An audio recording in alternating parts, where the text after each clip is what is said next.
Right, I think we should get started. Yes. So we'll make some rules. There's some new additions. Hi, good evening, everyone. Lovely to see a packed house and a lot of parents, which was what we were aiming for. You know, kids have their dreams, but you have the unglamorous job of paying for that. So, which is a very important part of the picture. You know, really 50%. So that's why we're having this this session to explore various options through which you can finance a US education, whether it's bachelor's, master's, or PhD. We also speak from personal experience. Unnati and I, my name is Itihas Singh. We are both US educated. We did a bachelor's from the US with scholarship. So actually one of my alma maters is speaking today, Franklin and Marshall College, which I attended for bachelor's. And they were very generous, and that was the chief factor why I was able to attend F&M. You know, we thought we'll have a panel with that comes from diverse angles and diverse perspectives. So F&M will be talking about undergraduate need-based financial aid and some merit-based scholarships, whereas Mr. Biswadeep Thar from University of Florida will be talking about masters and PhD. He was actually a USIEF advisee himself and got his master's and PhD from University of Florida. So everybody who's speaking tonight will be speaking from personal experience. You know, they themselves studied in these institutions and got these various sources of funding. So I was earlier talking about the brief sequence of events. Very quickly, just to recap.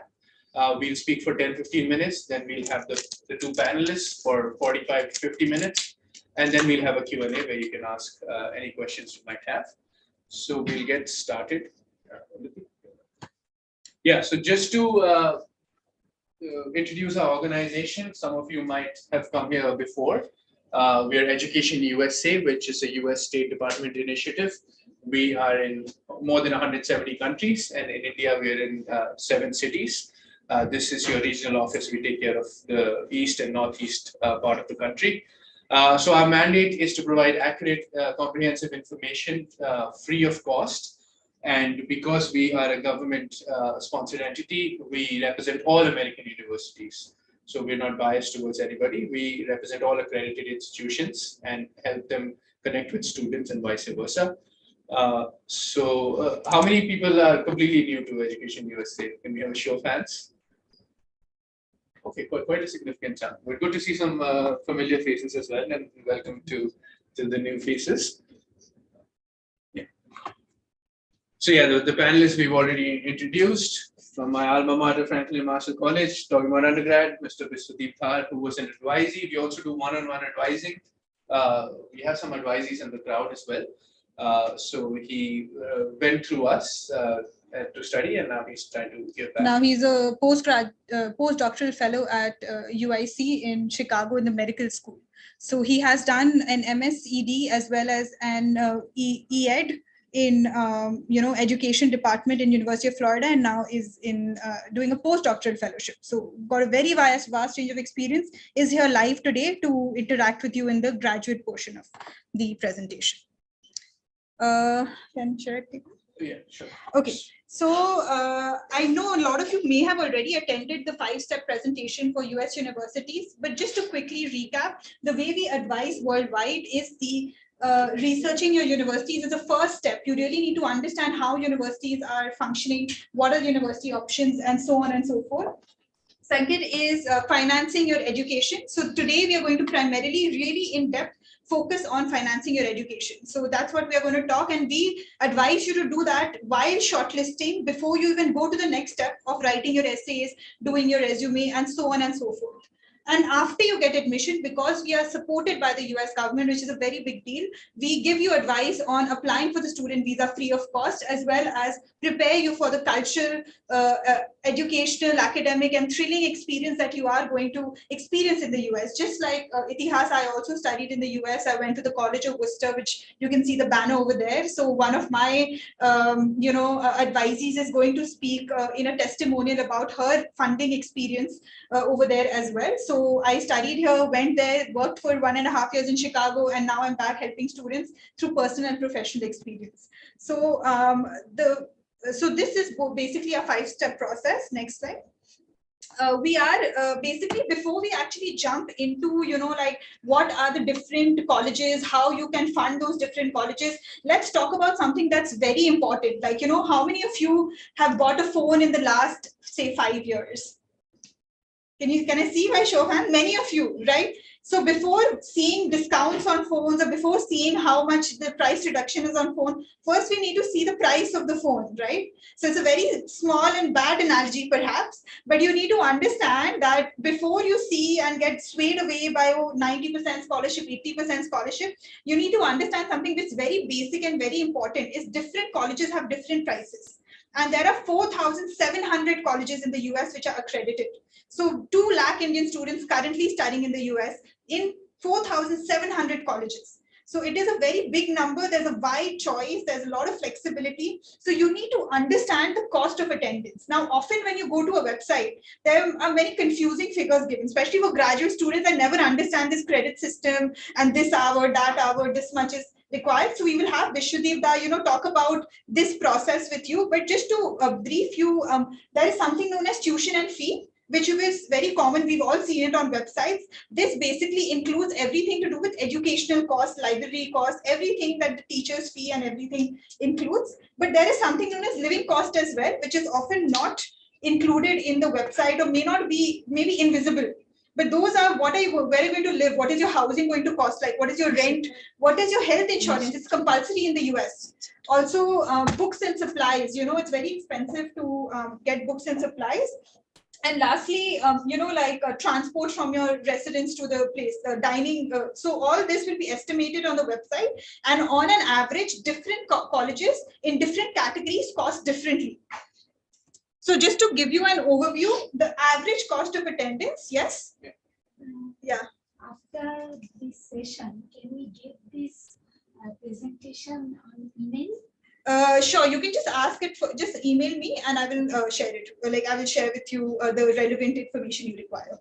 Okay, we may not be able to share the whole presentation, but whatever slide you require, I can share it with you. Okay, so average cost of attendance. Now there are 3 types of colleges in the US. One is public, one is private universities, which are the 4-year institutions. Only public and private give out master's and PhD degrees in addition to bachelor's. But there is something known as community colleges, 2-year associate degree colleges, which is a pathway to a 4-year degree. This is only for high school students.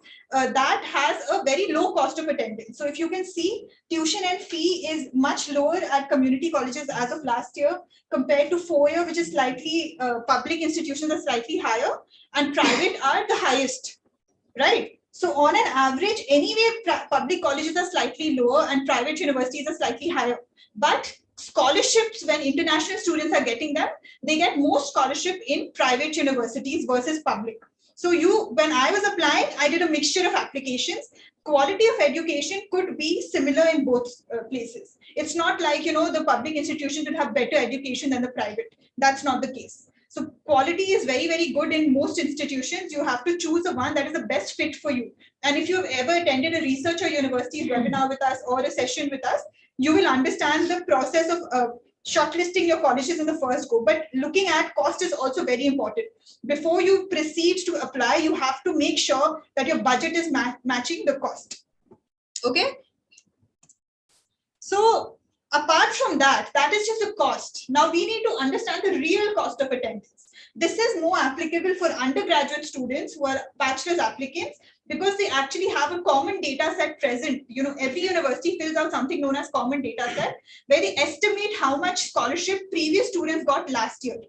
So if you just Google, for example, Purdue CDS 2020 to 21, and Control F alien, because that's a term they've given to international students, you will see the average amount an international student got last year in scholarship. So you will take the cost of attendance, subtract the average amount, and get the real cost of attendance. Something very important, and the reason we want parents here today is to understand you have to tell your child a budget that you will be able to provide them on a yearly basis. So when they are making a short list, they should not be confused. Oh, maybe a mom and dad will give me any amount of money that I'm asking for. That's not the case. Be realistic with them. It is something that you and your family, it's a family decision. Sit down with your family, assess your personal assets, assess, like how much money do you have in savings that you can contribute on a yearly basis. You've already seen the costs on the slide before this. So you now know on an average $35,000 per year is the average cost of attendance, varying with various things like degree level without scholarship. So if you tell the child that, okay, I can provide you $20,000 per year, they can make their shortlist estimating through this formula that it will be close to your budget. Because there are so many colleges there, if you tell them that this is the average, then they can be able to make their shortlist and apply to colleges that they may probably get into and also be able to afford. So next thing is net price calculator, again for undergrad students on College Board website, where you fill in all your information, such as, like your incomes of your parents, and that kind of gives you an estimate of how much they think that they can provide you for, or how much is your educational expense. And based on that, they may provide you some extra money. So these are some extra tools that we often don't talk about or elaborate upon that may help you estimate these scholarships. So you can have a nice Excel sheet with, okay, these are my colleges I'm applying to, this is the cost of the attendance, this is the average amount previous students got, and this is the actual cost that it may have for me. And then have a budget column where you're comparing it with your budget.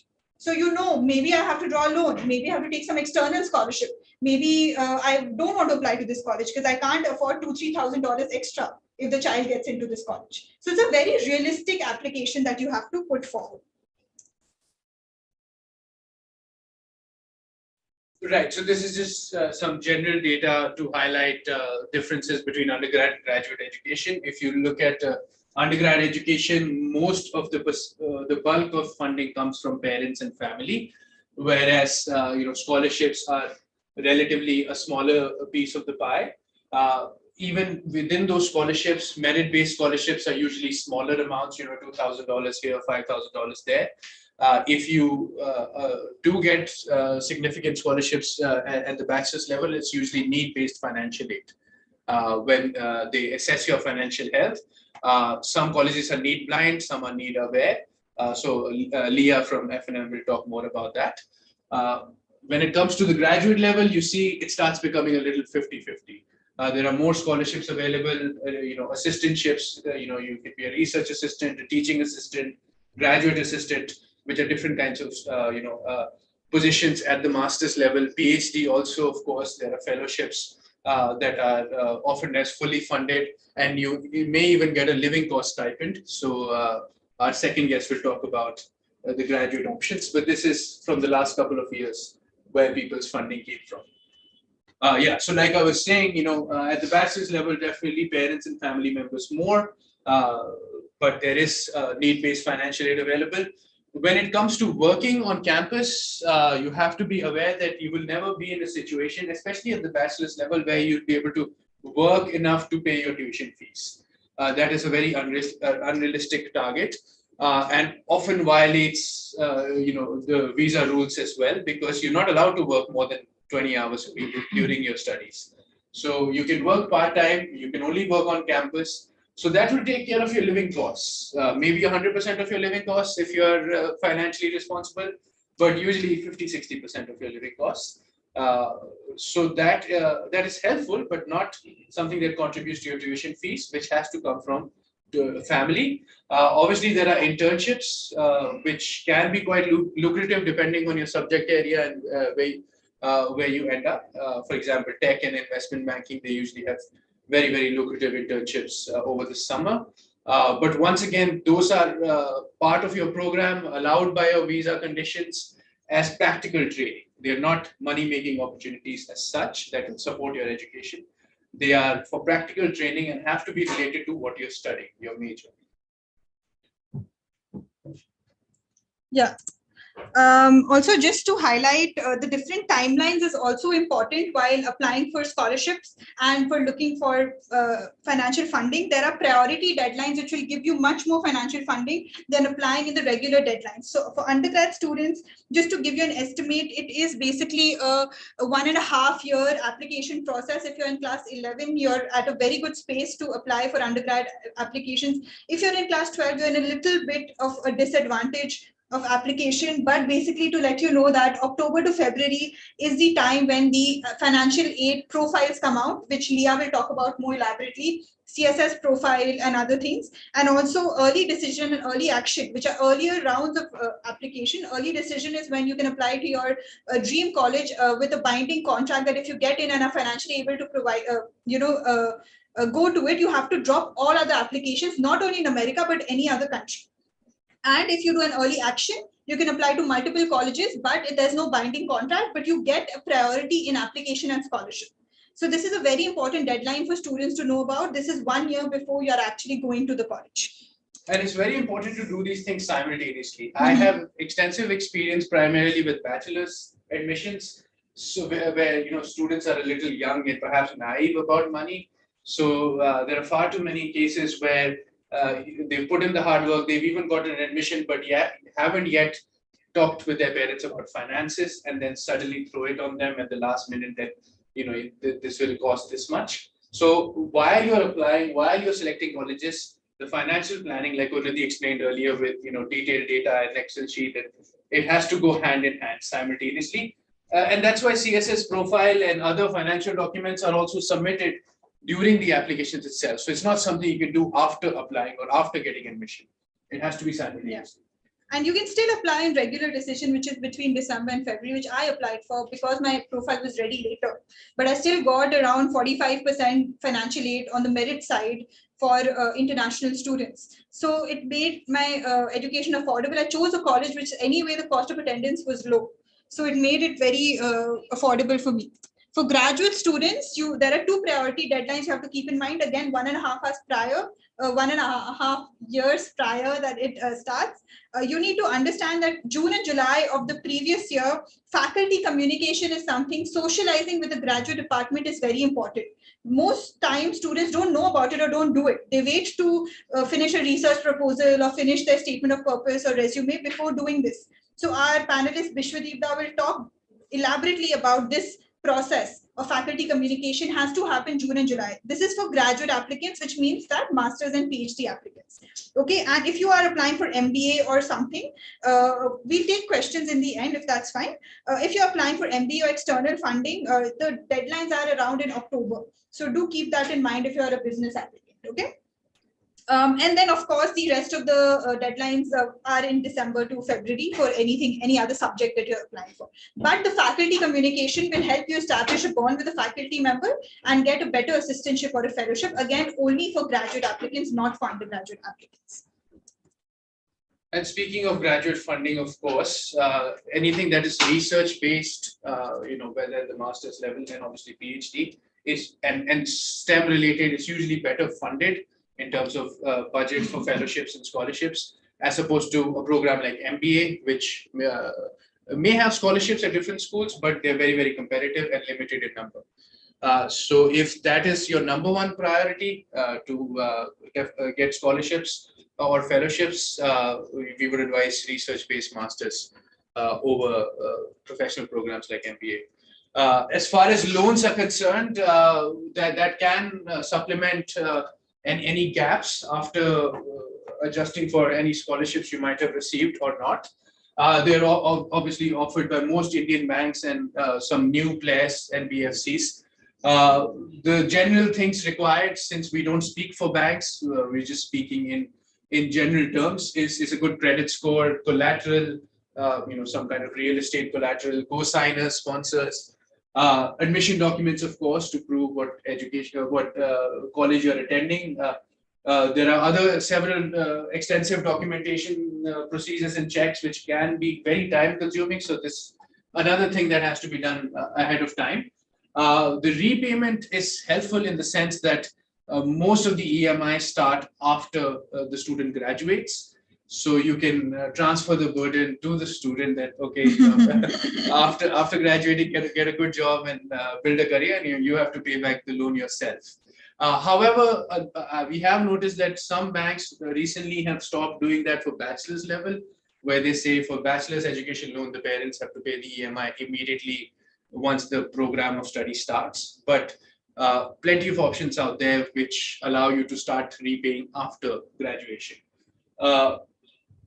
there are some new age players out there, which the process is online and the marketing is good, but we would say but it's a better idea to be cautious and go for the established banks. Next slide.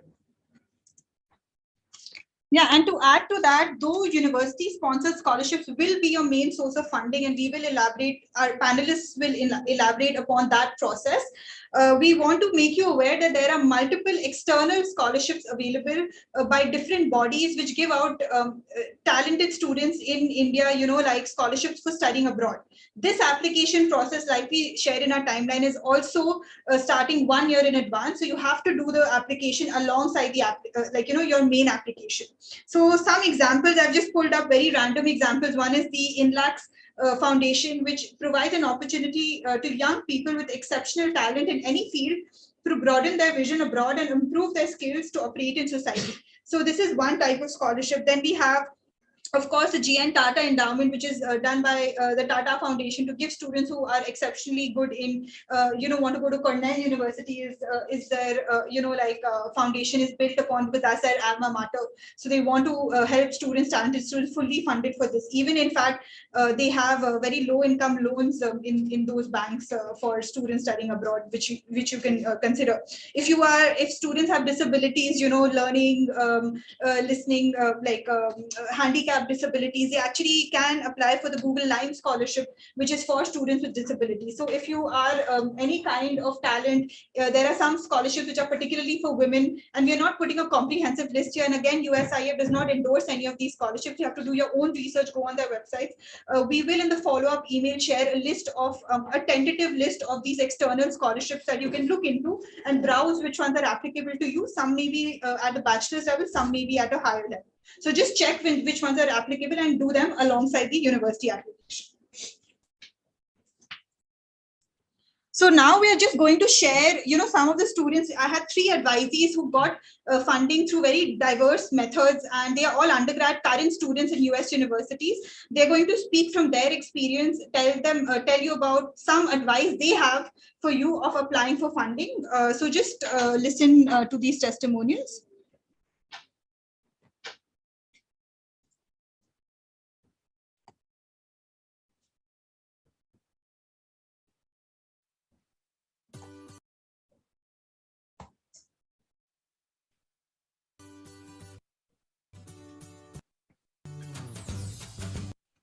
There's no sound. Hi, my name is. Wait, I had made it so that the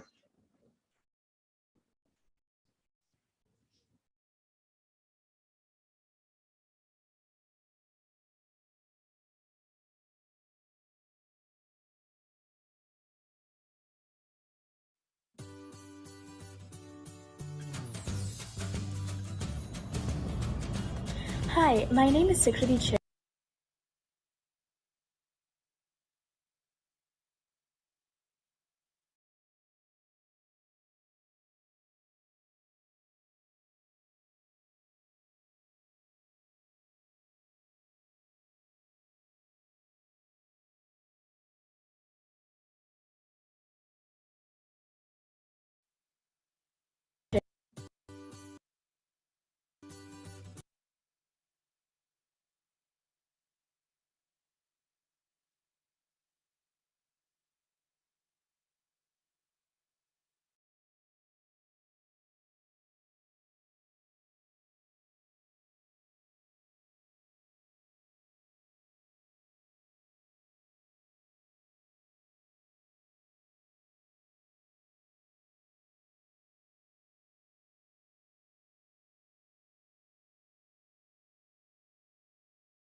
FAFSA has already started, 24. 24. So the forms will be released in October of 23.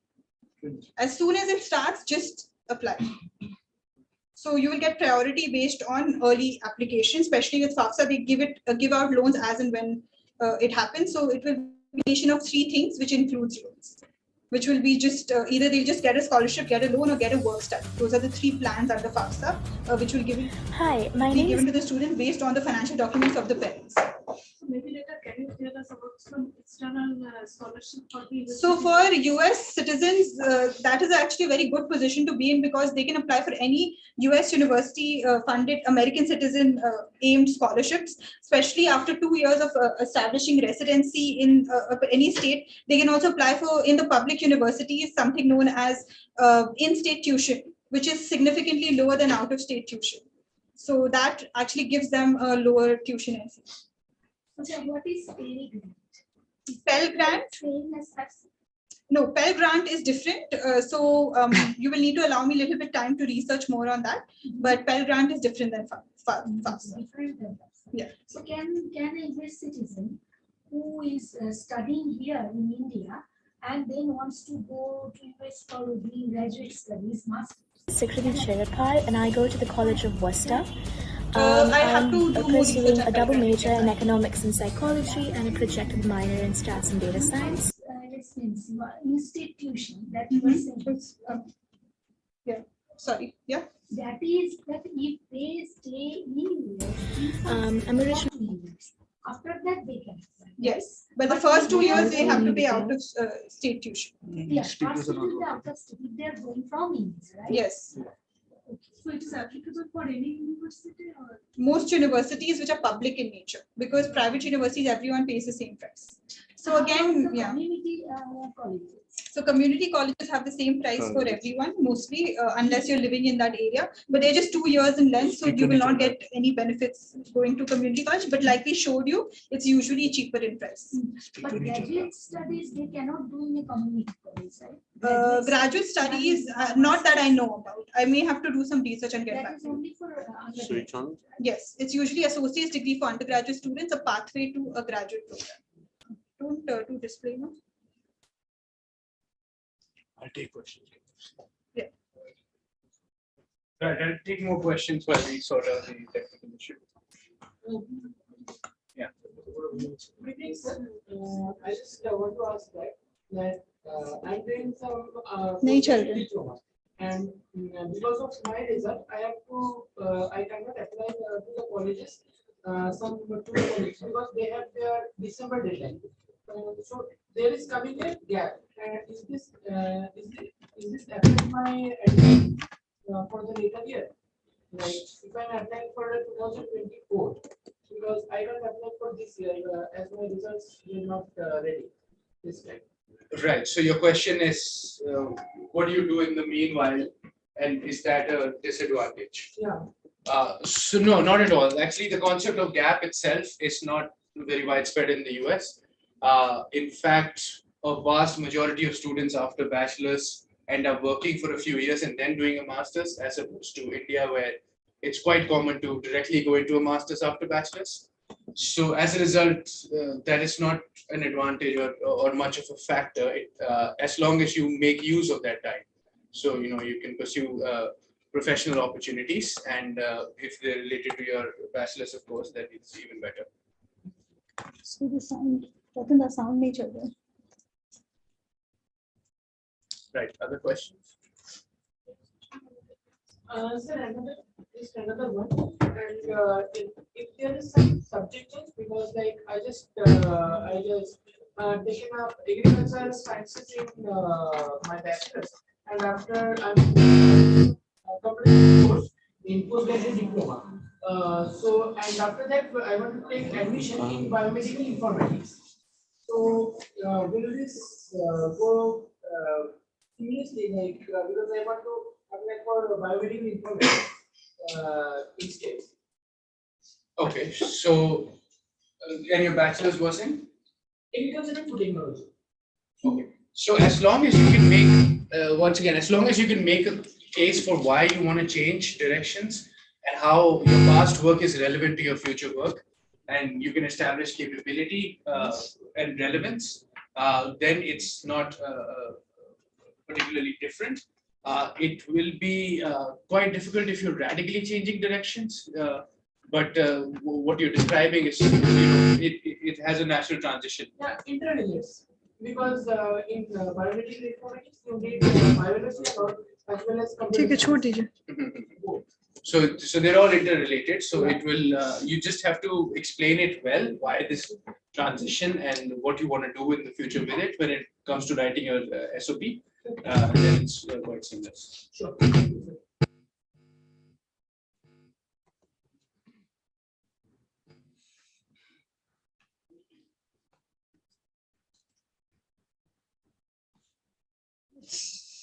ठीक है, हम लोग skip कर देंगे question, छोड़ दीजिए. नहीं, yeah, we'll just play it on our phone maybe, Sure. and I'll show you the. I'll try to sync the sound. Also, फिर packages को देखना.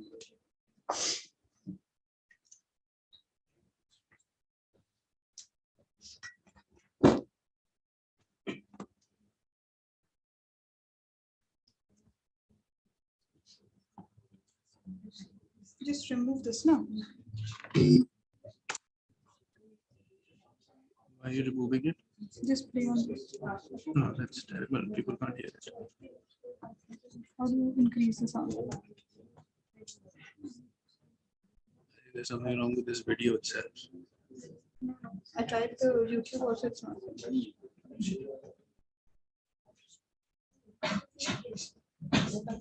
Okay, just skip this.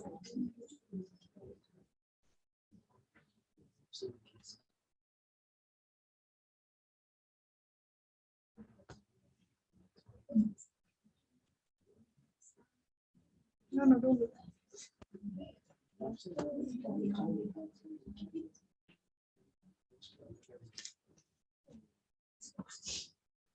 If we skip it, we still need the participants to talk to the speaker.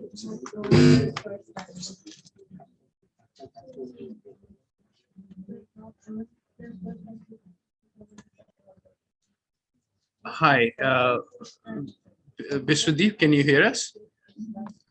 Yeah, I can hear you. Oh wait, his thing is coming. Great.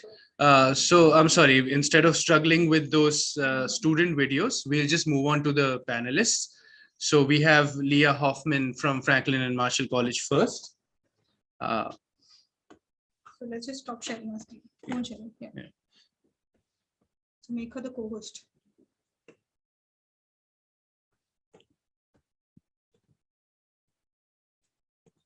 Good morning.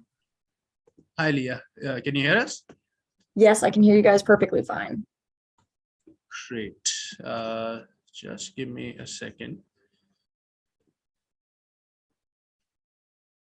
So hopefully you can see the audience as well. We were facing some technical issues, so Yep, that's totally fine. slight delay because of that.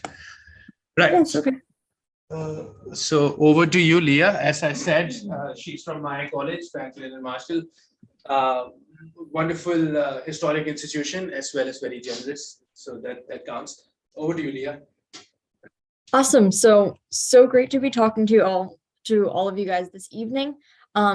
As he mentioned, I am a college representative from a small liberal arts college in Lancaster in Pennsylvania.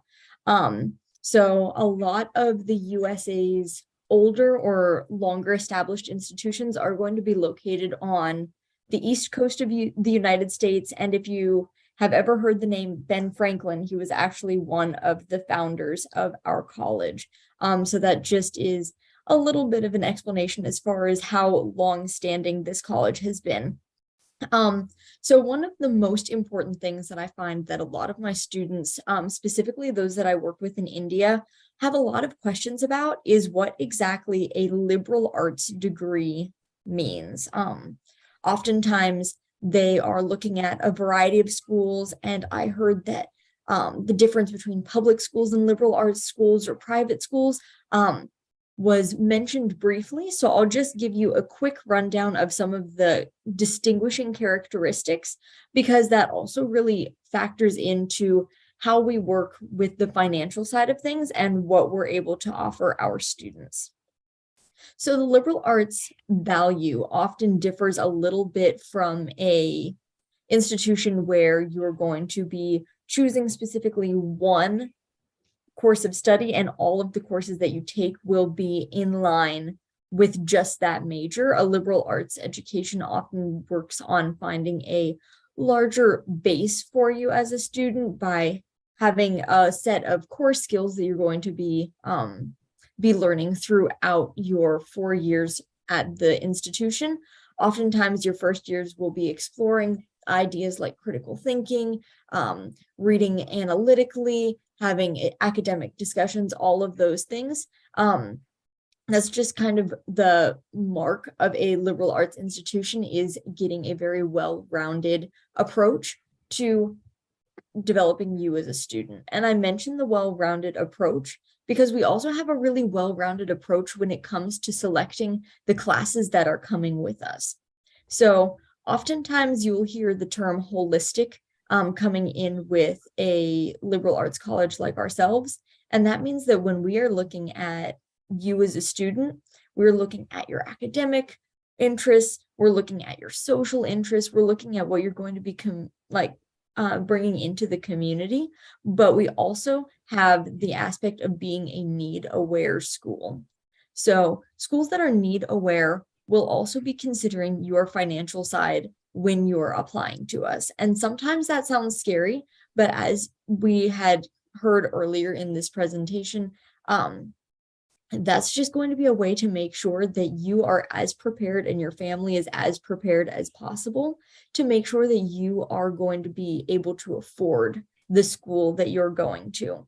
So one of the defining characteristics of Franklin and Marshall College is our financial approach to how we run our school. So there are two main camps when it comes to scholarships, one being merit-based and the other ones being need-based.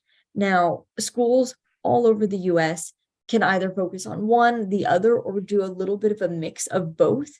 Franklin and Marshall has found that for the students that we specifically are working for and working with, being a need-based institution really does help us reach students that perhaps otherwise education would be out of reach. We work very closely with EducationUSA because it helps students, regardless of their background, get connected to a top quality education. And for the students who really stand out, it doesn't matter if they can't pay a penny to come to college.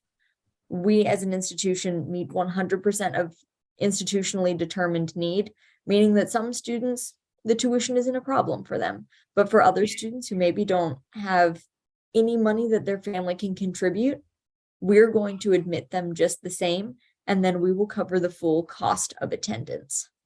Oftentimes, when you're looking at merit-based scholarships, those will be covering tuition, leaving things like your housing, your books, medical insurance, all of those things as additional aspects of the cost of attendance that your family would still be responsible for paying. Whereas when we're looking at our students, we factor in the full cost of attendance down to the supplies that you need. We have some miscellaneous things covered as well. Because when you're coming to another country, you're not going to be bringing bed sheets.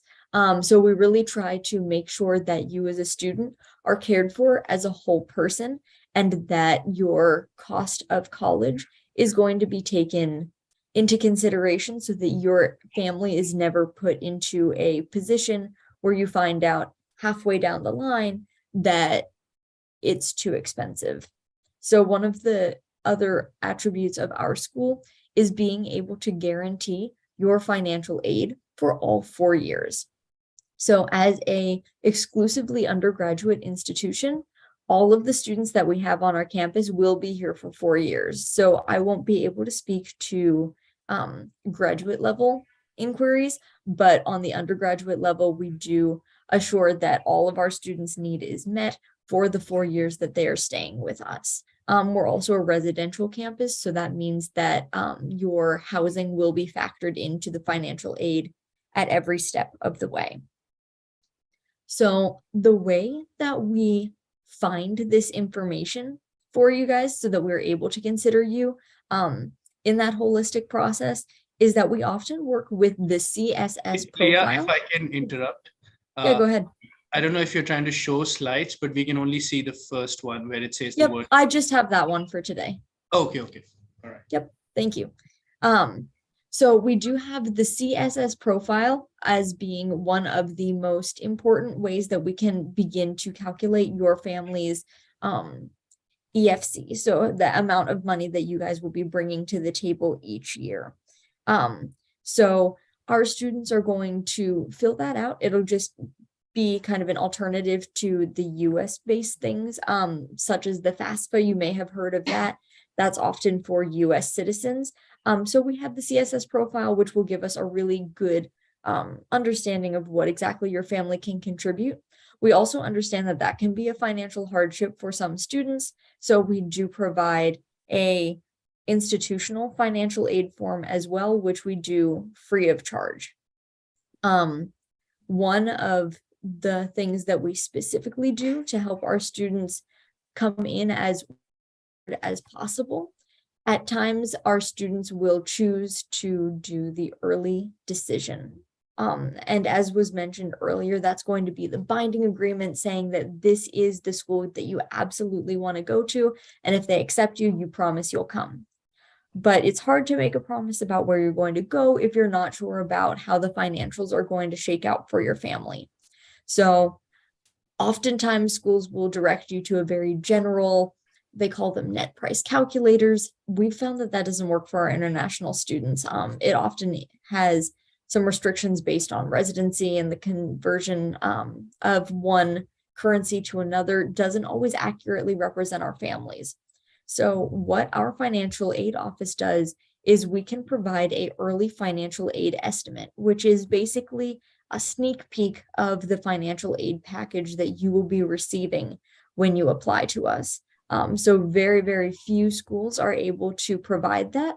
But luckily, just with what we have as an institution, we are able to provide that level of support to your family so that you guys can feel like you're making the best decision possible to make sure that the college is the best fit for you in every respect.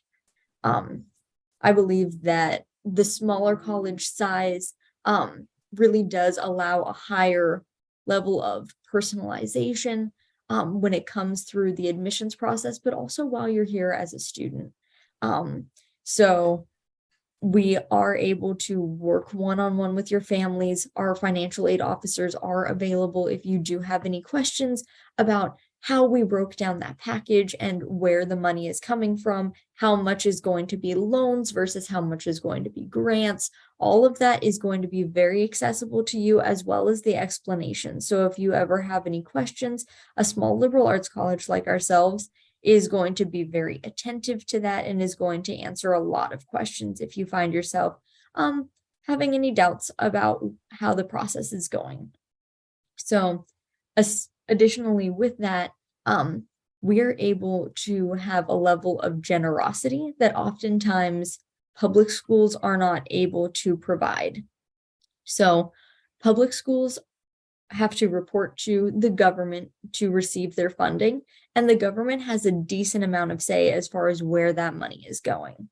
With a private institution like ourselves, we really do have a little bit of the deciding factor as far as what we would like our money to be going to. And luckily at Franklin and Marshall, we are a hugely internationally based school. 20% of our students and growing are international from 50 countries around the world. We do have a lot of support going out to our international students. I believe last year we had jumped up to $3.5 million in international student support for financial aid specifically. So we're very competitive in that respect. And it's because our college has values that really do favor bringing in diversity from all over the world. And that's amazing for students like yourselves and education advisors like EducationUSA all over the world. just because when they find schools that have those values, they can definitely direct you towards places that are going to be able to provide the level of generosity that students sometimes need, as well as the high level of advising that is sometimes required to make sure you're putting your best foot forward when you're going through the application process to make you stand out. Because oftentimes students put a little bit too much emphasis on, oh, I'm a higher needs student, I'm not going to have a good chance of getting into a school. That may be true if you're at a school that looks only at the numbers. But as a school who is considering all of the things that you've participated in the classroom and outside the classroom, our campus is an SAT optional, but sometimes our students would like to provide those test scores as well. All of those things, your recommendations, and just how you feel like you'll fit into our community are all factored in, making that financial piece significantly smaller as far as what we're looking at. So that's why a liberal arts college may be a good choice for some of you students if you feel like you would like your entire self to be viewed at through the entire admissions process rather than just the numbers. I think that's something that smaller colleges specifically are able to do really well. Our office, we're beginning to read early decision 1 applications at this point, and we have a bunch of eyes on each application, making sure that every student is being seen in their completeness, and having people, especially like myself as your territory manager, advocating for you along the way. We're also here at any point during the admissions process. If you have questions, if you're not sure which step to go next, I look at all of those. We're a very responsive college when it comes to answering student queries and emails. Smaller schools are really able to help you through that process in a very personal way. So I think that takes a little bit of the fear out of those big financial decisions, those big life decisions that you guys are making, and help you feel as empowered as possible, because you do know that you have a group of people who is going to be very seriously taking into consideration you as a student for admission. So that's what I have for you guys. If there's anything else specifically that you would like me to speak to while I'm still in presenter mode, that's great. Otherwise, we can hand it over to the next panelist. Right. So we can perhaps hand it over to the next panelist. Thanks, Leah. And then we'll come back for Q&A, and both of you can tackle questions together.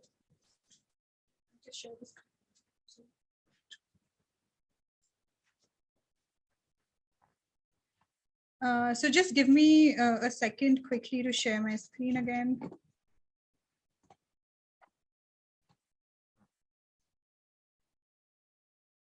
So, can you talk about the masters for the master's degree? See if some pursue masters there. How many kinds of scholarships are available? Right. So that's what he's the going next to. speaker is talking about masters and PhD. Okay. And Leah was talking about bachelor's. Okay, so over to you, Bishwadipta. Thank you, Unnati. Can you hear me? Yes. Okay. Well, it's good to hear from you, Leah. Greetings from Chicago. So it's morning. Good morning from here, and good evening to all of you, students and parents, and as well as the USIEF team. My name is Bishwadip Dhar, and I was an EducationUSA alumnus, like an advisee, as Unnati was saying, and also an alumnus from the University of Florida. So what I will be going through is like giving a brief introduction about myself. What have I done? Like mostly my experiences, as like many of you guys are prospective students for graduate admissions right now. So I will just go through like how have I been through and my experiences at my graduate life, and then what am I doing now? And I will be more than happy to receive questions from you all. Next slide, please, Unnati. Okay, so here is a snapshot of my life until the last year, I would say. So I came from Calcutta, as many of you are from, and I did my bachelor's and master's from the University of Calcutta in biological sciences. And then I shifted to my different areas of research because I was really interested in doing research, like pursuing a research degree. And then I joined the University of Florida. There are several steps, as Unnati was mentioning, like from 1 to 5. It's very important. It's very helpful as she has been through the process as well. So I did my master's and PhD from the University of Florida. So I did my master's in education, mostly in science education, and then I switched to public health. I did my PhD in behavioral health from the University of Florida, and specifically in minority health. And right now doing my postdoctoral studies at the University of Illinois at Chicago. So this is how my snapshot here from about as far as my education and career experiences goes. Next slide, please. Okay, so I just wanted to go through the expenses since it's all about graduate funding, and I will be mostly going through the expenses at the University of Florida. So it's a tier 1 research university. That means like all the doctoral degrees, master's degrees, as well as like the undergraduate degrees are being offered at an institution like us. And it's a flagship university. That means it's the best university, public university in the state of Florida, and it has been ranked top 5 among the nation's top public universities in the United States, according to US News and World Report. Okay, so let's come to the expenses for graduate international student. As Unnati was mentioning about the in-state and out-state. So most of you guys, if you are not a US citizen or a green card or a permanent resident, so you will be considered as an international student and you have to pay the out-of-state tuition fees. And that's comparatively a little bit, I mean, I would say like quite higher than the in-state fees. And in order to get an in-state fees, you must be a citizen or a resident, or maybe a tax resident, like living in the United States for at least 2 years in that particular state. So generally at UF, like at the University of Florida, the entire like living expenses, tuition fees, and other expenses, it includes around $50,000 US. I know like Unnati was also mentioning about the credits. So at our university, the tuition fees, like the credits costs around $1,255 approximately right now it is going through. So that means in a year, you generally have 2 semesters, 2 regular semesters. That means a fall semester, that's from August to December, and the spring semester from January to April, the end of April. But there is also a summer semester, but that is optional. That is not mandatory that you have to enroll in the summer semester. But if you take courses or credits in the summer semester, then it becomes a little bit more expensive because you have to cover the tuition fees in that semester as well. Usually, there are 9 credits students have to take in a semester like fall and spring, and 6 credits in the summer. So that makes 24 credits in an entire year. And that's how it comes around 51,000 because it's covering 24 credits, where each credit costs around $1,255 at the University of Florida, or maybe at any like major public universities in the United States. But if you compare with the private universities, it would be more, I would say like quite more. So it might be around $2,000. I mean, at an university like NYU, like New York University, where I work collaboratively with them. So I know a little bit of NYU, like it's around $2,000 plus for each credit. So maybe that's the calculation for a year expense over there. And for semester, so it will be around like, as again, like the USIEF team members were mentioning about, it's around $7,000, the tuition and fees, right? And again, the credit expense goes the same, around $1,255 for each credits, and then you multiply with number of credits you would be taking in a particular year. And then if you have married, if you have a spouse or a child, that also costs some like $2,000 for a spouse for each semester and around $800 for a child. So that makes the total calculation of $51,000 in a year. So in brief, I would say it's more or less around $30,000 for the tuition and fees, and the rest goes for your living expense, and it becomes a little bit more if you have a spouse and a child. That's all about the expenses at the graduate level. Okay, so I won't go into details about the funding sources as they were mentioning most of them. They have covered everything, I believe. So the personal funding sources comes from the bank, the financial institutions, like all the major banks offering loans and cash, like, and if you have assets or personal assets or something like that. Then I would mostly dig into the financial aid, which includes graduate fellowships and the assistantships at the university, right? And finally, they have like loans as well, like financial institution loans or from your friends or social networks or your family members or anything like that. Okay, next slide, please, Unnati. Yeah, so this is the most important thing to share with you all about the graduate fellowships and assistantships. And this is also referred to as like on-campus job. So assistantships or fellowships is like an on-campus job. So you might want to consider like it's a job because you are paying. I mean, you're also paying the taxes, right? So that's a job actually. That's an on-campus job, and mostly the fellowships and the graduate assistantships comes from either teaching or research. But particularly fellowship is a different thing. So fellowship is mostly, it's very competitive. It's really very, very competitive because you don't need to do any particular research or teaching for your fellowship. So fellowship comes directly from the graduate school and they're giving you the money. I mean, it's very competitive and you can, and it covers all the tuition fees. It covers, I mean, it also has like the stipends and as you see, it's around $20,000 annually.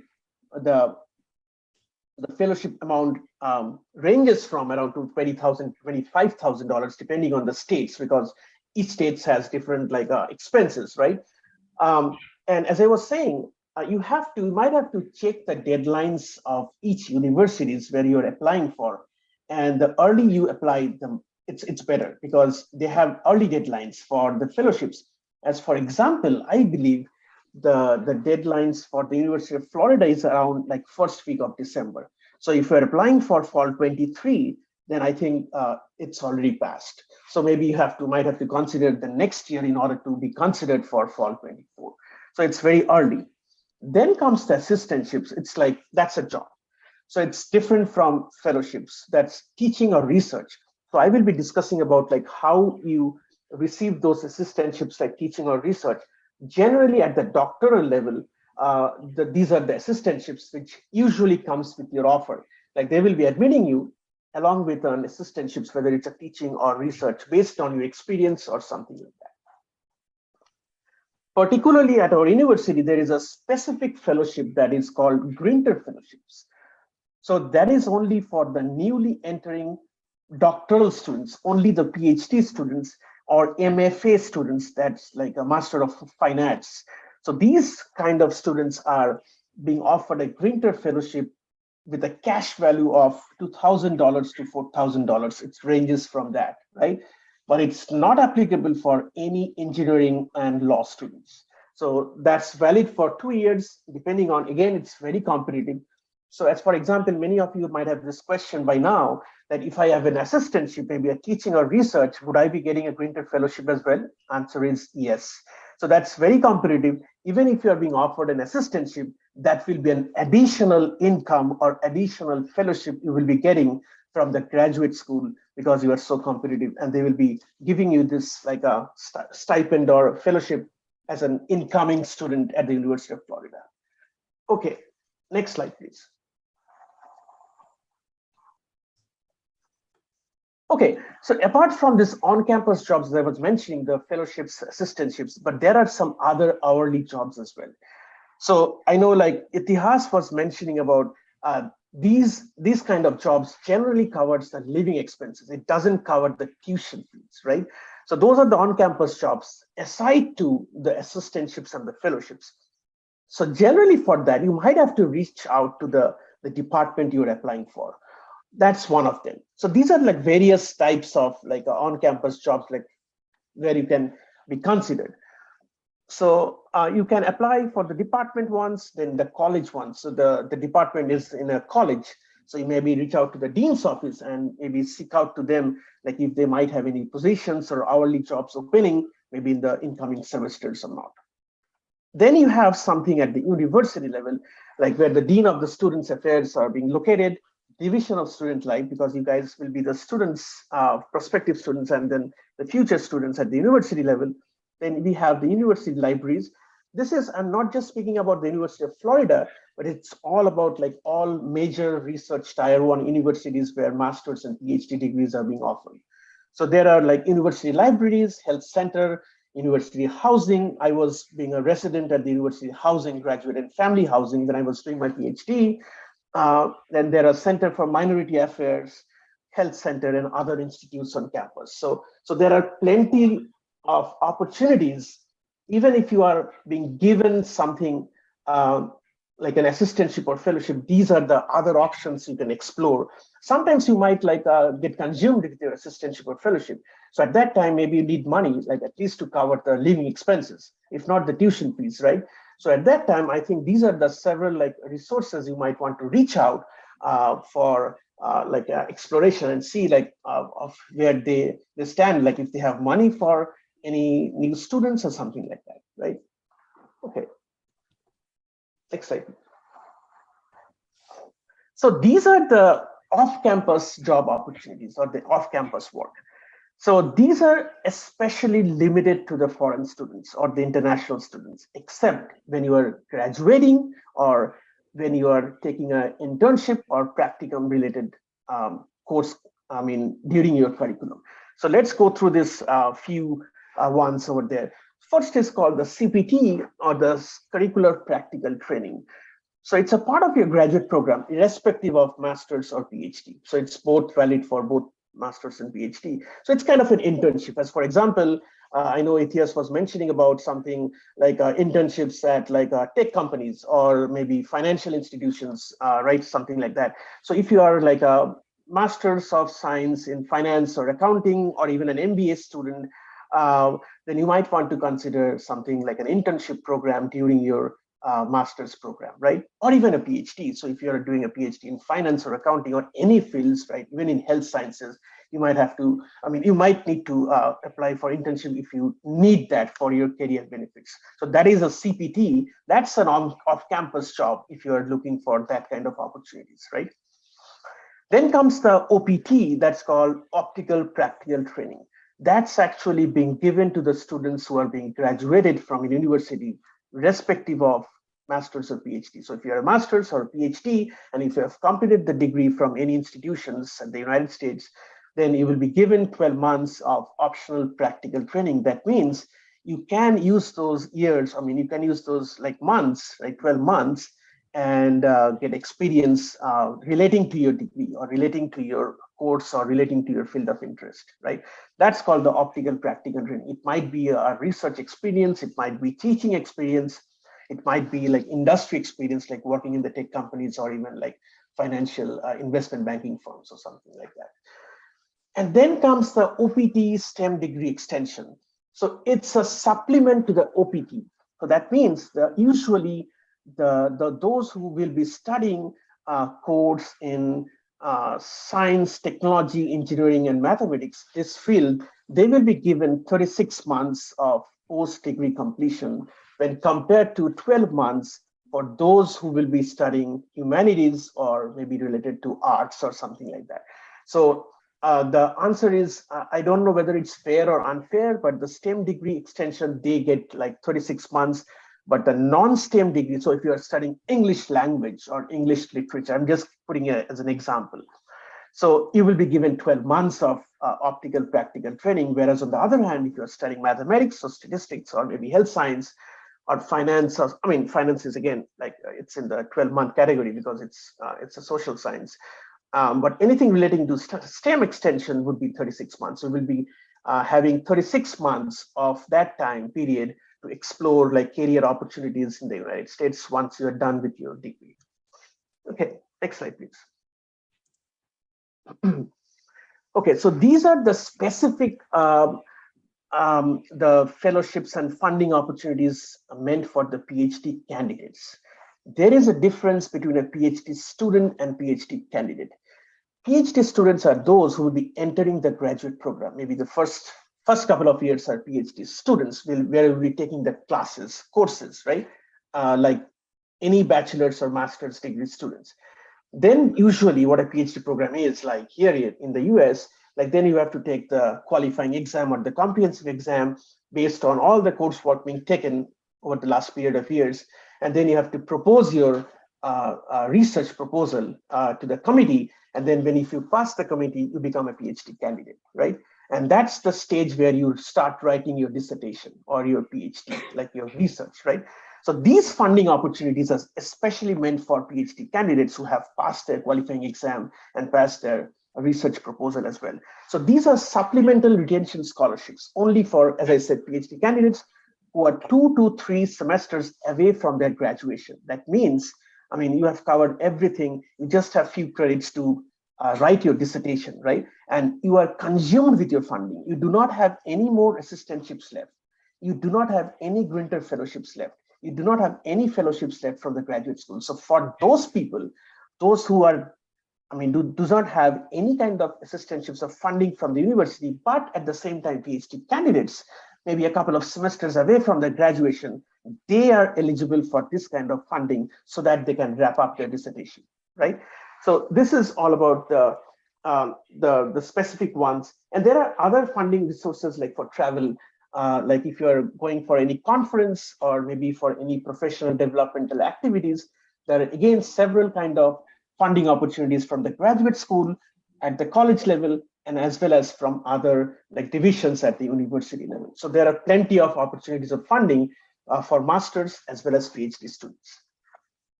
Next slide, please. Yes. I remember like Unnati was saying, like the communication with the faculty starts from like high likely starting from the mid of the year, maybe June or July. But I think I would recommend all of you to start doing that sooner the better, because it takes time and the faculty members are really, really busy. So as for example, so this presentation is mostly about my experience. I'm sharing one example. I know a professor of our department reached out to me at one time, and she said, like, this is a email I'm getting from an Indian university and an Indian student, but I don't know how this CV looks like. I mean, about the credentials. So if you can help me out, right? So I saw that the student was from BHU, from Benares Hindu University. That's a very esteemed, like prestigious university in India. But at the same time, she does not know what a BHU means, right? So it might be a great university in India, but it doesn't mean that the professors in the United States might be aware of. They might be, but they might not be. That's the thing. So you have to tailor your email in such a way that you have to show them that you have done research. Research means you have studied or gone through their research activities, what they're working on, right? Or what they're going through their lab or research, right? And what are you doing and what would you like to do?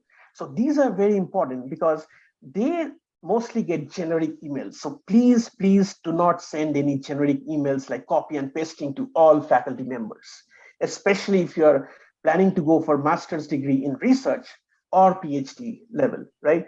So give a proper email subject line, like as for example, interest in finance from like something like that. Like I'm interested in finance or specific to finance. I don't know anything about finance, but I can say like based on my research, like maybe like type 2 diabetes research, and this is like that. So I'm just sharing some examples. Be very specific, right? And when you write the emails, do not write an essay. So tailor your email in such a way so that you have gone through their research page and what they're doing and what would you like to do and how you can also support them when you join their team. So this is a very good way, because I have heard a lot, even from my experience, I got this, like we do not generally get email replies from the professors because they're so busy, and even if they see the emails, they get pissed off if they get all these generic emails. So please do not write any generic emails. Be specific, enclose a CV with all the experiences. They are mostly interested to see your experiences. Of course, the degree is important, but along with your degree, what kind of experience do you have and what kind of experience by which you can support their program at the same time? I know Leah was mentioning about diversity. So they're always looking for diverse candidates and they would like to see like how you can add diversity and inclusion to their program or to their research. And one last thing, never write your email in caps. So this is also one example we have gone through while communicating with my faculty members. And so this is something like I would like to share with you. Okay, next slide. Finally, I'm just sharing like something about the socialization. Like we have like all the major public and private universities, they have like a big campus. So we have a very big campus, and we have 16 colleges, almost around more than 100 departments offering master's and PhD degrees. So we have almost like every degree possible here at the University of Florida, like all other big public institutions. So as you see, like I was engaged when I was doing my master's and PhD. On the right-hand side, myself and my wife with the University of Florida president, and you see like I was engaged in all kinds of activities. So I was a graduate ambassador at the graduate school. So if you might have any questions like relating to applying to University of Florida, I know all the folks out there at the graduate school, so you might want to like reach out to them directly, or if you want me to go through them, I'm more than happy to help if you're applying to our school.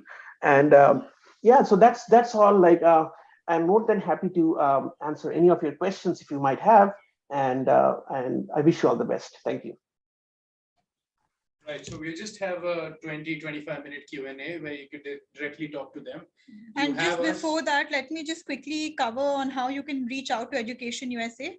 We have all of these services, including social media and an Ask an Advisor session every day, where you can kind of connect with us on any questions you have. You can walk into our center as well, Monday to Friday, 9:30 to 4:30 for any kind of queries that you may have. In fact, one of my co-advisors was watching this webinar, and she told me about the Pell Grant. The Pell Grant is something that you need to apply for every year versus what the FAFSA is. You just apply once and get the entire amount. So the Pell Grant is basically not a loan. You just get a grant money. It's a type of scholarship given to American citizens. So that is the difference. You have to apply for both. Can the graduate students apply for it? Yes. Or only the undergraduates? No, the graduates can also apply for FAFSA. That means who wants to do masters only? Yes, they can also apply for FAFSA if they're an American citizen. No, but Pell Grant, can they apply for Pell Grant also? I'll have to search about that. Yeah. Okay, now can we give Just 1 second more, sorry. So these are the centers around India. I know a lot of people have joined from YouTube as well.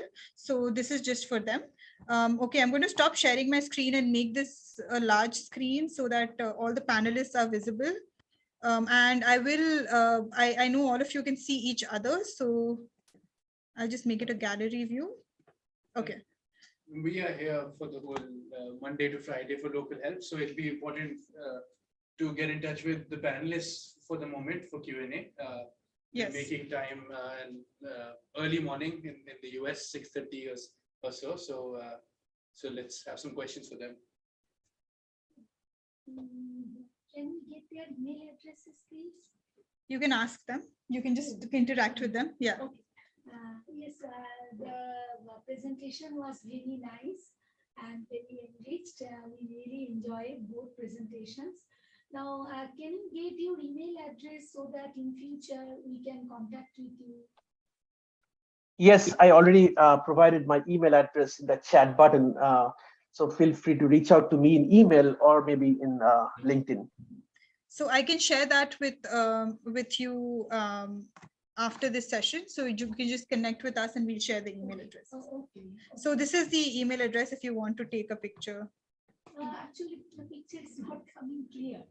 Oh, That's why let's switch on the. We have your email, so we'll share it. We'll share the email IDs, but it's bishwadeepdhar@ufl.edu and then leah.hoffman at f&m.edu.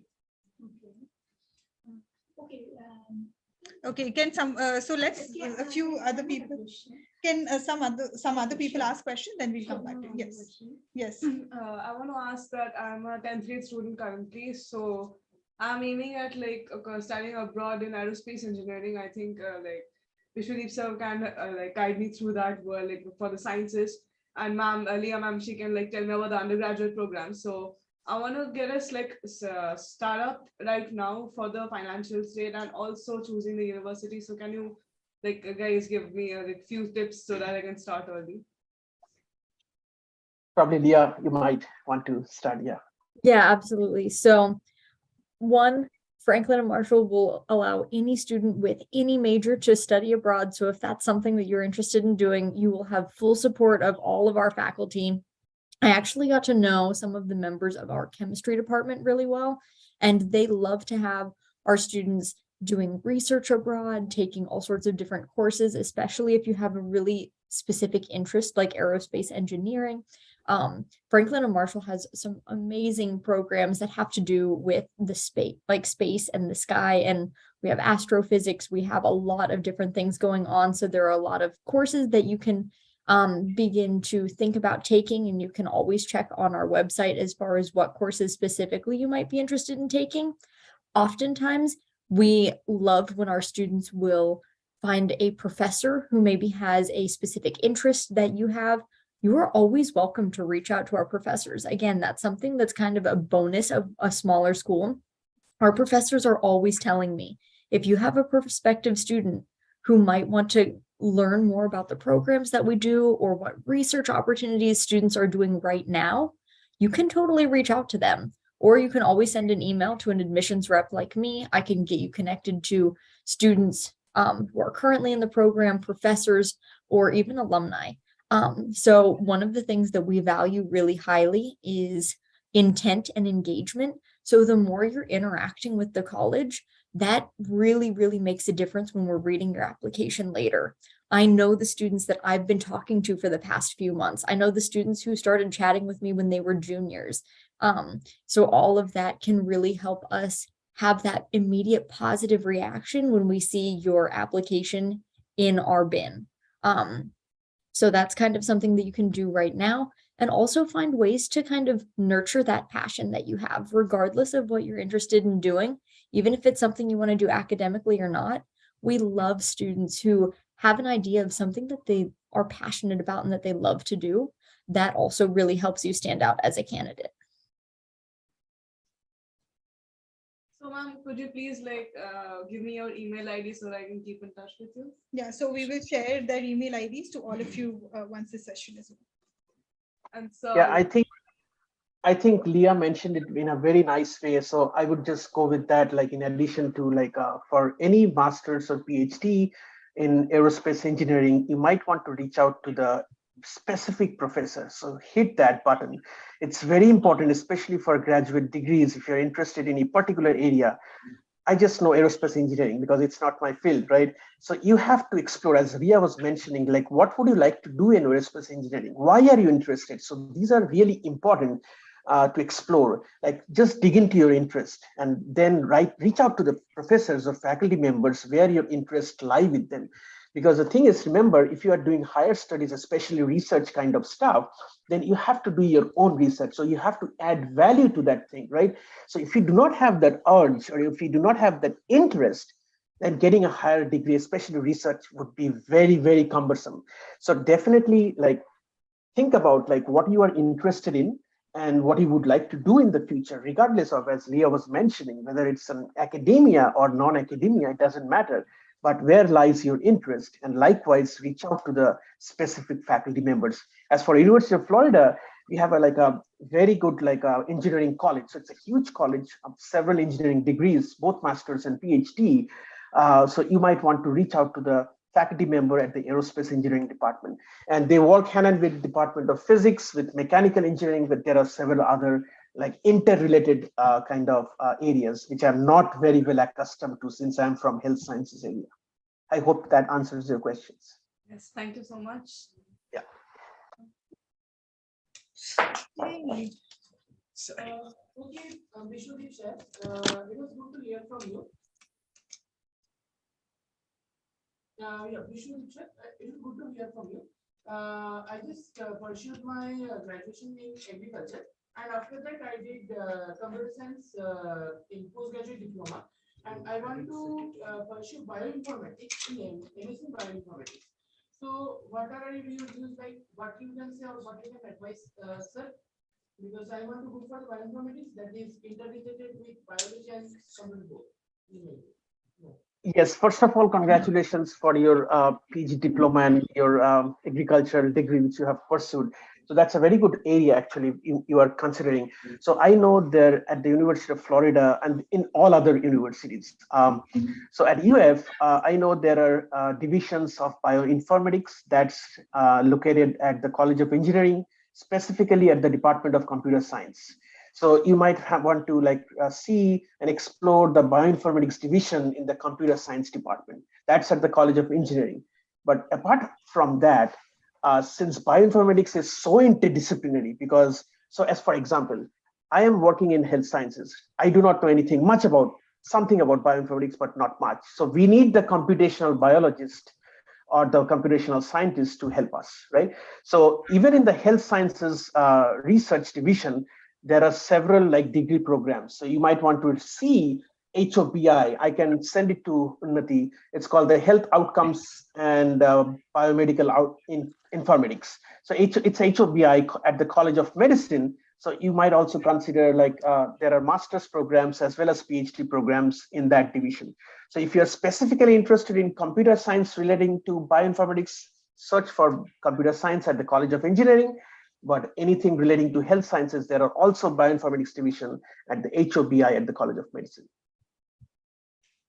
Thank you. Thanks. Right. I did my master's in 2021 from Jaipur University in Geography. You probably have to speak a little louder. So I completed my master's in 2021 from Jaipur University in Geography. I wanted to apply for going abroad at 2022, but I couldn't do that because I lost my father in 2021. So it was a very chaotic situation at home, so I couldn't apply. Now there's a gap of almost 1.5 years, 2 years if I apply in 2024 because I'll not be able to apply in 2023. So will that affect my application and the possibility of getting scholarships and fellowships at PhD level? First of all, I'm very, very sorry to hear that. So the similar thing happened to me. I also lost my father in 2020 during COVID. So I can understand of how you have been through, and I completely understand. I think that's not a problem for you, even if you have a gap. I think what you need to do is, since you already have your master's degree in geography, so you just have to leverage that gap. So leveraging the gap in such a way that you have to show, or maybe it would be good for you to show that you're using this period of time in doing something that would be helping you in the long run. So as for example, if you do something like anything relating to geography related job or any research or any teaching or any internship or something like that, since you are interested in geography, I mean, do something like GIS. I mean, I just know the names. It's very hazy to me because I'm not from geography, but you might want to explore, or even you can do a training, right? Or maybe some kind of training which might help you for your graduate studies, or whether it's master's or PhD here in the US. But I don't think it would impact on your outcomes. Definitely it won't impact. So you just have to leverage that time in such a way that you show and write that in the personal statement that you have utilized that time in doing research or teaching or internship, or maybe something like a relating course or something like that. And again, once again, I'm so sorry to hear that.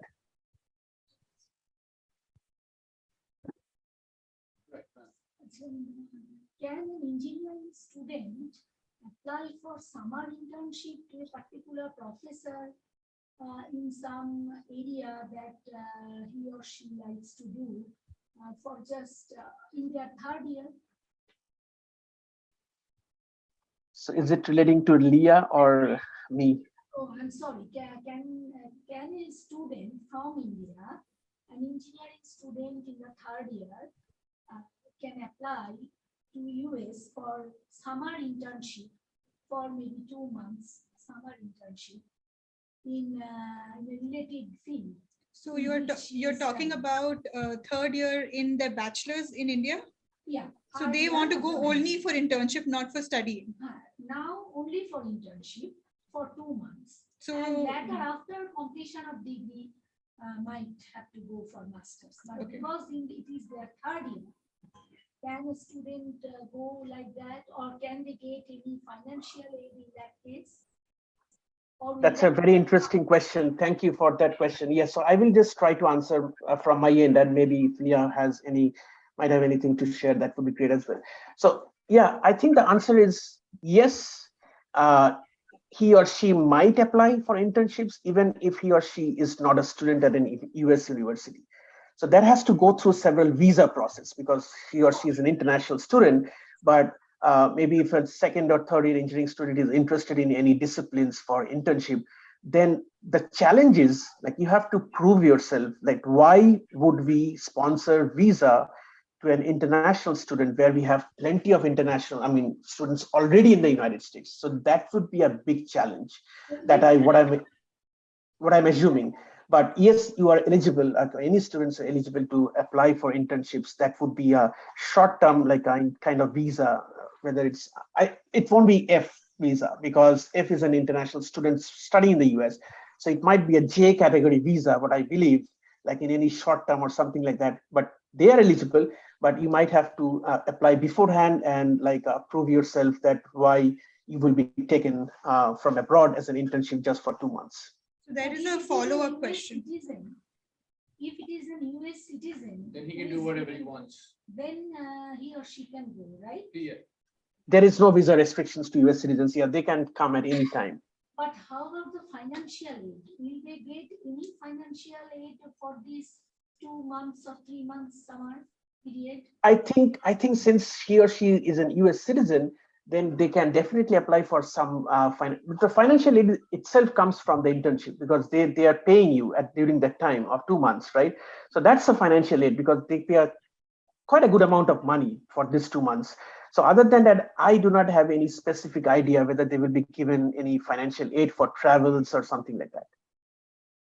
I think, yeah, speaking to that as well, you would definitely need to work that out with the supervisor that you would be working with. Lots of times the issue with finding the internships is just not knowing where to look. Oftentimes that's one of the things that our international students find really, really valuable is having access to, we have a team of student postgraduate studies who can help our students know where to look as far as where to find internships or even the process of applying for internships, seeing which ones are going to be most advantageous for you moving forward. So I would definitely even check with current professors that you may have now. If they have any connections in the United States or somewhere else, they might be a really great resource for you as far as just finding what's out there. Because often finding the right project for you that you would be very well equipped for and would be a standout applicant for, that's usually going to be the most difficult part. Okay, thank you very much. Thank you.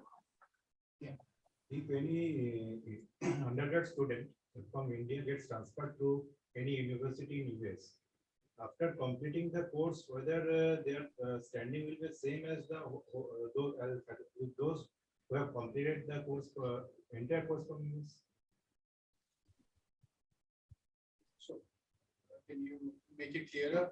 So someone has done bachelor's. Someone has started bachelor's in India and got transferred in some second or third year to US, to some university, and when they complete the course, so whether their standing will be the same with the students who have completed the entire period in US, the 4 years. Okay. So if I interpreted you correctly, so that student would be getting the degree from US because they're transferring, so not yet completed in India, but they will be coming to US for completion of the degree. So I think in that case, like he or she will be having maybe 1 or 2 more years to complete the degree as a transferred student. And then at that time, I think he or she will be more or less equivalently competitive because at the same time, then like he or she has to prove during the interview process or maybe during graduate admissions again. So it will be more or less the same, I would say, irrespective, because the degree will be coming from that university. So your CV will look like University of like XYZ at US institution rather than any Indian institution. And oftentimes colleges do have a different way of looking at those applications. We do have a specific transfer process for incoming applications. So we do consider students coming from different parts of the world at various points in their degree. Oftentimes, if you are going to a smaller private school, they are really structured to have that student for the duration of the 4 years.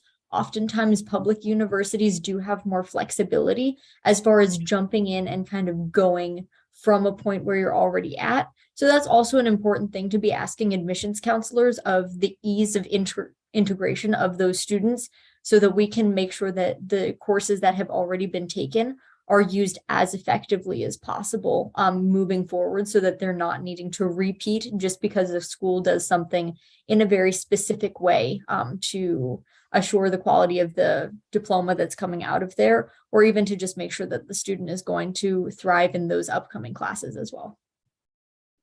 And not to mention, Leah, if you can shed some light on financial aid and scholarships for incoming transfer students.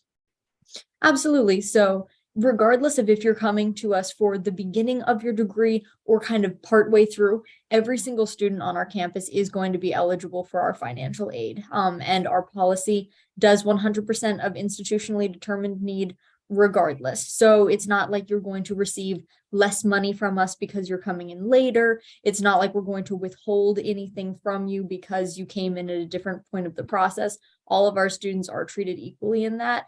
I just oftentimes find that it is less common for us to have transferring students in because we do have things such as research starting in our students' freshman years. So a lot of times they would be kind of jumping into a very different academic environment had they not kind of begun that early. But from the financial side of things, your student would be treated exactly identically. For the undergrad study for a US citizen here residing in India, what are the options in this scholarship? Yeah, so that is a particularly advantageous spot to be in because, as they mentioned, you're eligible to fill out the FAFSA, which can get you eligible for Pell Grants, as they had mentioned earlier. So that just allows us a little bit more complete information, and it lets you be eligible for a variety of different scholarships.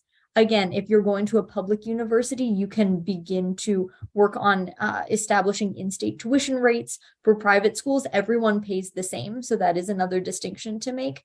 But there are more federally funded scholarships that are going to be available to you rather than just the school's resources. So that is a very particularly advantageous spot to be in. It also really helps you with your options post-graduation.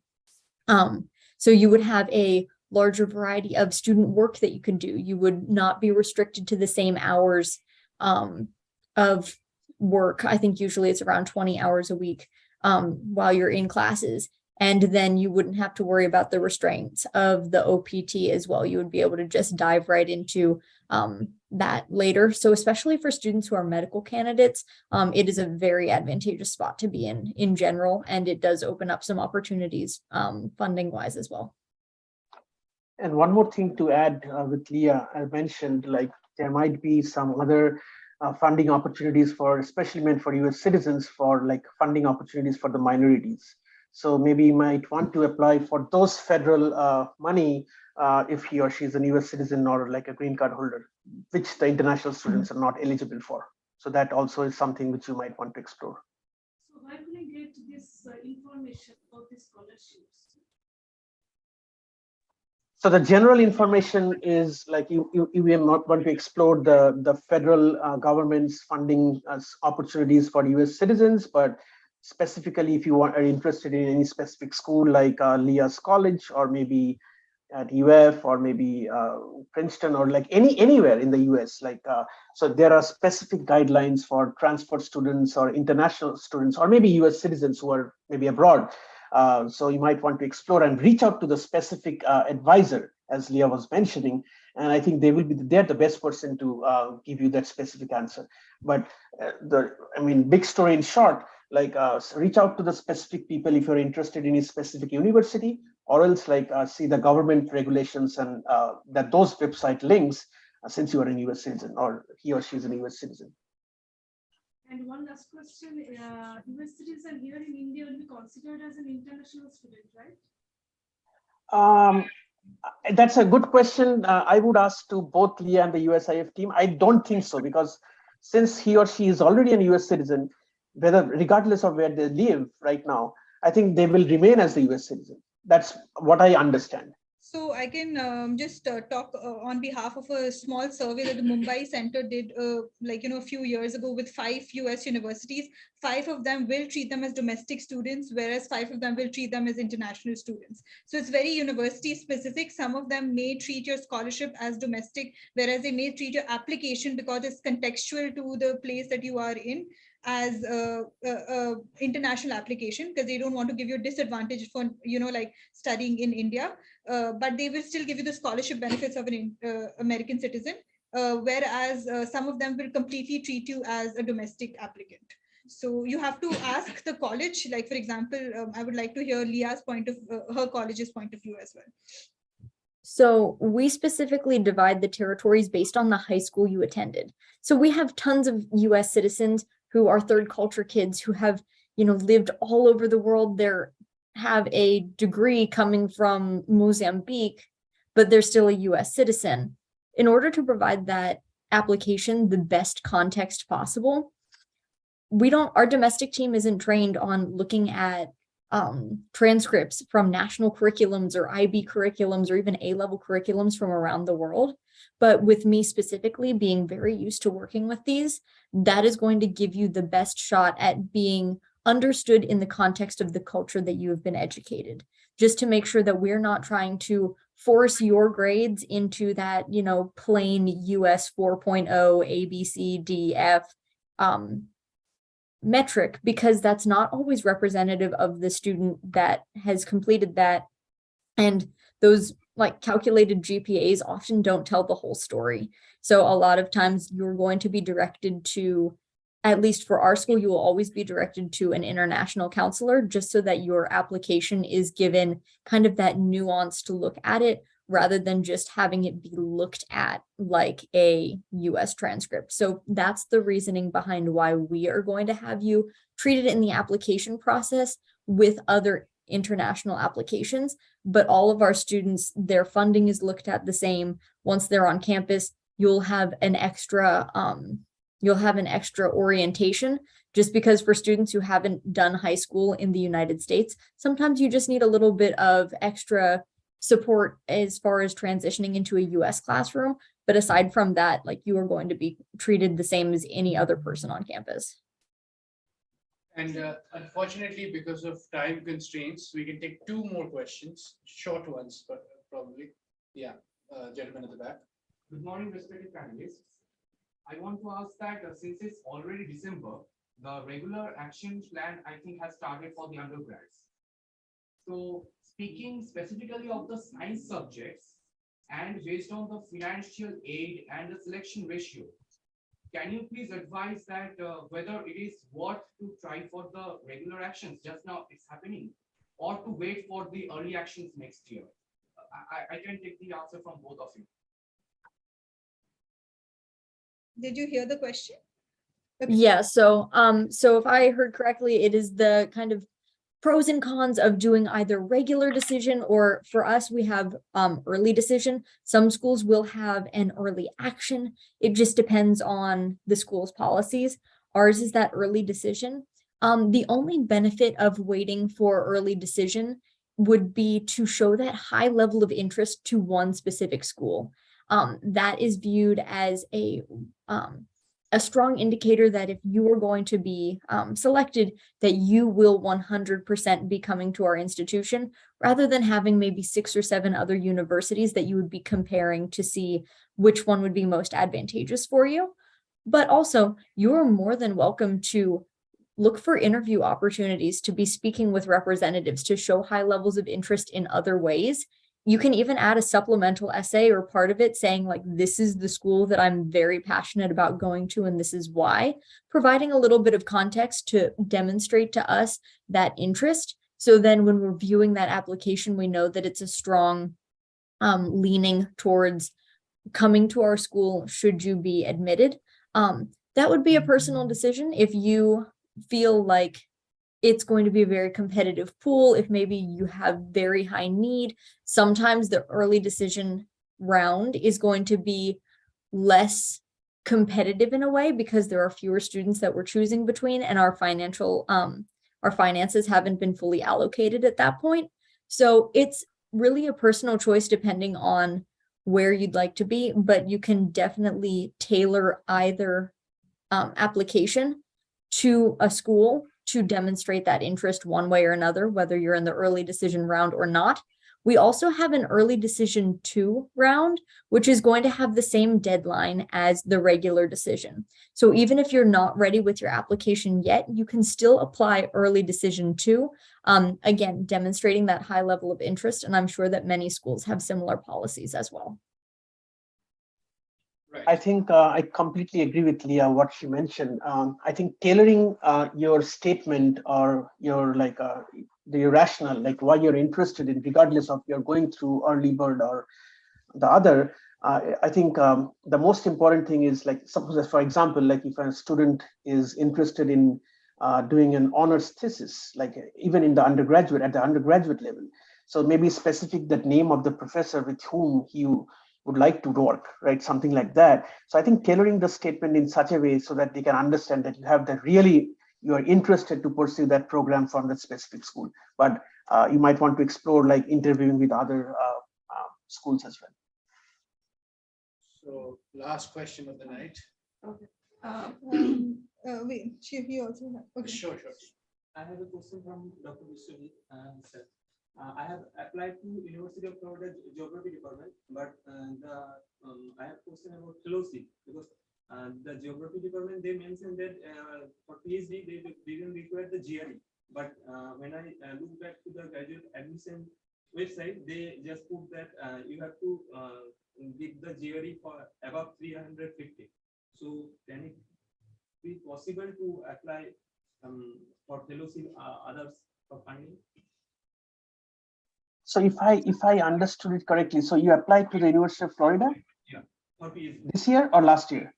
This year. Okay, so the graduate school said like you need to take the GRE, right? Yeah, graduate school. But when I look back to Geography Department website, they mentioned that for PhD they didn't require GRE. Even if I put the GRE score, they delayed the process. I know, I can understand what you say. So the thing is, there are different requirements for graduate school and the departments. So the department might not require a GRE, but the graduate school requires. So graduate school handles all the graduate divisions, all the graduate departments. So you have to take the GRE. But 350, I mean, I don't know how the structure is in GRE right now. I think the total score is out of 350, right? 350. If I'm not wrong. Okay. So whatever the cutoff is, the cutoff requirement is, you might have to fulfill that and just let them know. Maybe you CC them when you talk to the department chair of geography or maybe graduate admissions coordinator in the geography department, just CC the graduate admissions office. And because I'm not sure like of what they're specifically looking for, but I think like corresponding with the two parties like graduate school as well as the geography department at the same time would help you like going through this process, because otherwise it makes like it becomes a gap between the graduate school and the department. So you always might want to hit or write the email in such a way so you're corresponding to both parties together. So I think that's a smart idea. I would suggest, and maybe discussing with your graduate admissions committee, and also at the same time you reach out to the graduate admissions at the graduate school. So both parties together.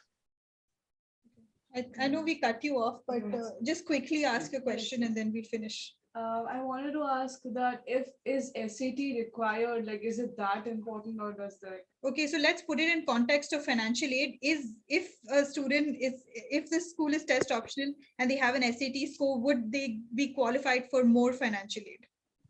So that would only be the case if you're looking at a school that is a mixture of merit-based and need-based, or maybe only merit-based. As a pure need-based school, it honestly makes no difference. If you would like to have that on there because you feel like it represents you as a student, we are so happy to celebrate with you and consider that.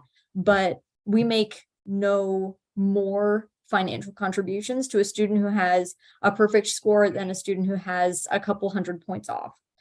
So we are looking at the student as a whole, whereas I was doing a tour with another similar sized liberal arts school who they say that even though they are test optional, if you have high test scores, you are able to be eligible for more merit scholarship. Merit scholarship is all based off of your promise as a student. So high test scores will add to that merit. Whereas for a need-based school, your need doesn't change based on your SAT score. So that's another important thing to know how the finances work. Some schools, it will be advantageous to have those on there, and other schools, it really makes, in my case, absolutely no difference how I'm going to look at you as an applicant. Okay, so with that, I think we'll draw this session to a close, and we would like to definitely thank Bishwadeep Dhar and Leah Hoffman for joining us and sharing the valuable insights. I know we promised you some more testimonials, which we will share the link of that video so you can watch it at your own time, and some resources we've talked about through this session that we will send over to you. So once you get out of here, we will share on the email that you signed up with a link to sign up for us, like, free services such as events like these. And once you do that, we'll share all these resources with you via email by next week. So thank you so much for attending. And I know this is like waking up, but and even the two panelists, you can write to them. We'll share their information. We'll share and their we'll be happy to information. answer. Thank you so much. Thank you. Thank you. Wish you all the best. Thank you. Thanks, guys. Yes, you can take the contact